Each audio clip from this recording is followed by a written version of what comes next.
Basically, this is about the infrastructure overall of the water situation here in Sydney particular. The Warragamba Dam has been on the books for a long time now about it, raising it. I've never felt that it was good because the dam itself is old, and whether it can support the extra weight that you're talking about with raising it. But there is not. We keep building all these suburbs and everything, and there is not the infrastructure in the water and the sewerage, and I'm not blaming Sydney Water for this, this is just overall should be done in our city. And all we do is keep expanding and expanding, bringing more people in. Fortunately, just here in Penrith, I know where the trotting club is, they were going to put up 3,000 units, and I can only say thank God they didn't do that, because as it is now, I live in that plane, and when it rains, the toilets fill up. 3,000 more toilets in there I would have been slopping around my house in it. So this is where they're wrong. I mean, they actually thought of doing that, and I will thank Stuart Ayres because he got on board about not doing it, and he got my vote straight away on that one. But we need to really get this situation of the water and the sewage here for Sydney fixed. Okay, let's go to the Premier first. Well, Janine, you've raised a couple of issues there, and in my time as Premier over the last 12 months, I've spent over a month in communities in regional New South Wales and Western Sydney that have been impacted by flooding. And the devastation, the loss of life, the impact on properties has been immense, and it's been a very challenging time. Now, one of the things I instigated was a review and a flood inquiry, and there are a number of recommendations as part of that. Now, where we differ in relation to this is, as a government, we believe in raising the Warragamba Dam wall. And the reason we do so is if you take the last flood that impacted the Hawkesbury and Nepean region, if we'd raised that wall by 14 metres, the impact on the Hawkesbury River would have been about 4.5 metres lower.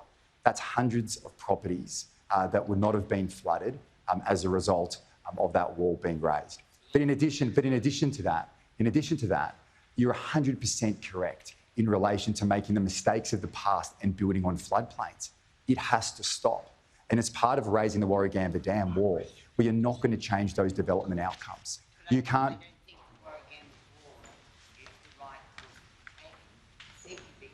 Very old dam. It had issues within the first 10 years of being built. They fixed it. So obviously the dam does have an issue anyway. That's a lot of water and a lot of pressure if you add another 14 metres to that wall. So, Janine, a couple of things. Infrastructure New South Wales, our infrastructure advisory body, has recommended the raising of the Warragamba Dam wall. And as part of the inquiry that we just handed down in relation to our flood response, they've recommended raising that dam wall as well. So one thing is raising the wall. The other thing is just not making these mistakes of the development occurring, new homes being built on floodplains. We need to build in safe areas. Okay, well, sorry, Janine, we're going to have to move on. We'll go Chris Minns. Thank you. Next. Thank you for your question, Janine. We don't support raising Warragamba Dam wall. Now, when I first got elected to Parliament, that project cost $650 million. They haven't even started work on it, and it's going to cost over $3 billion.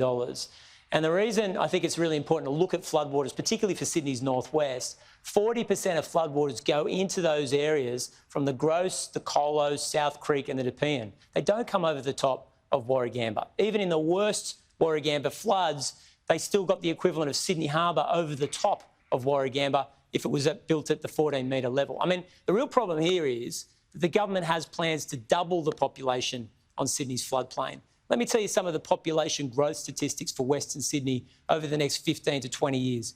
Blacktown Council grows by an additional 110,000 people. Parramatta, 125,000. The Hills, 110,000. Camden, 80,000. Liverpool, 80,000. If you go closer to the CBD, the City of Sydney's got to grow by about 50,000. Northern Beaches by less than 30,000. And this is my favourite, Mossman will grow by 425 people over the same period of time.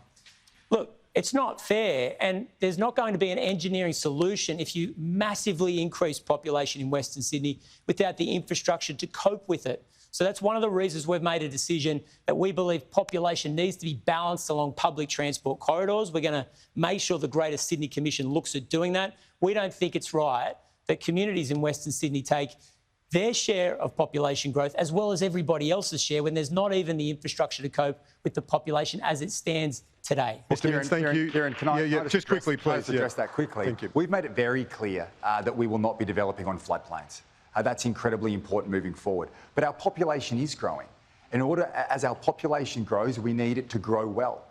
And a lot of that growth will be in Western Sydney around the new airport. And that's why we've got to keep building the infrastructure, the schools and the hospitals. Those metro trains that Labor will not be building is so short-sighted because that means as Western Sydney grows, those public transport connections will not be there for our children and their children. So we've got to keep building. As you build homes, you need to put the schools, the hospitals, the public transport, the metros and the motorways in.